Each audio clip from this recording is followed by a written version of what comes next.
Le mal logement, un fléau qui touche encore de nombreuses personnes. C'est ce vendredi que sera présenté le 22e rapport de la Fondation Abbé Pierre sur l'état du mal logement en Nouvelle-Aquitaine.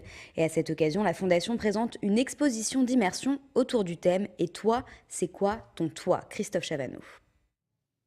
Plafond décrépit, électricité obsolète et dangereuse, espace clos, manque d'eau, autant de marqueurs qui font de ce qui pourrait encore passer pour un abri convenable, un logement insalubre.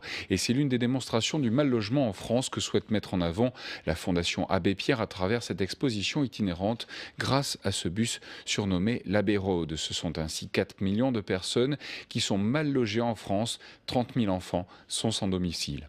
On voit bien quel est le support que représente le logement. L'habitat, c'est le marqueur de la première des sécurités, être à l'abri. Être à l'abri, ça veut dire pouvoir commencer à s'abandonner dans une certaine intimité. Cette intimité, elle vous valorise. En vous valorisant, elle vous donne de l'énergie pour en découdre et pour vouloir affronter la vie qui a par ailleurs, en dehors des privations premières de cet habitat digne et décent, des difficultés à surmonter. Si ce fil-là est rompu dès le départ, vous ne pouvez absolument pas rechercher au fond de vous de quoi résister puisque vous êtes déjà en train de lutter pour vous mettre à l'abri, pour vous mettre en sécurité, pour essayer d'avoir un peu moins froid et un peu plus chaud. À côté du bus, un bidonville, là encore c'est la démonstration d'une vie quotidienne dans un taudis souvent installé aux portes des grandes agglomérations au sein desquelles le manque d'eau est un élément majeur comme c'est le cas dans la métropole bordelaise, ce sur quoi travaille l'association Dynamo.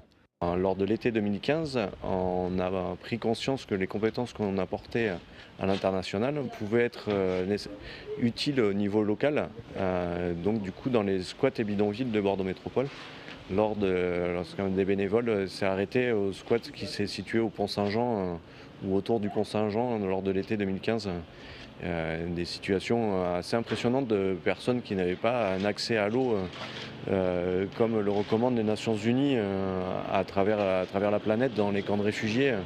Aujourd'hui sur Bordeaux, il y a à peu près 1000 personnes qui n'ont pas accès soit à l'eau potable, soit à l'assainissement, soit les deux. Aujourd'hui, le taux de pauvreté en France est de 14,3%. C'est une personne sur 7 qui est touchée.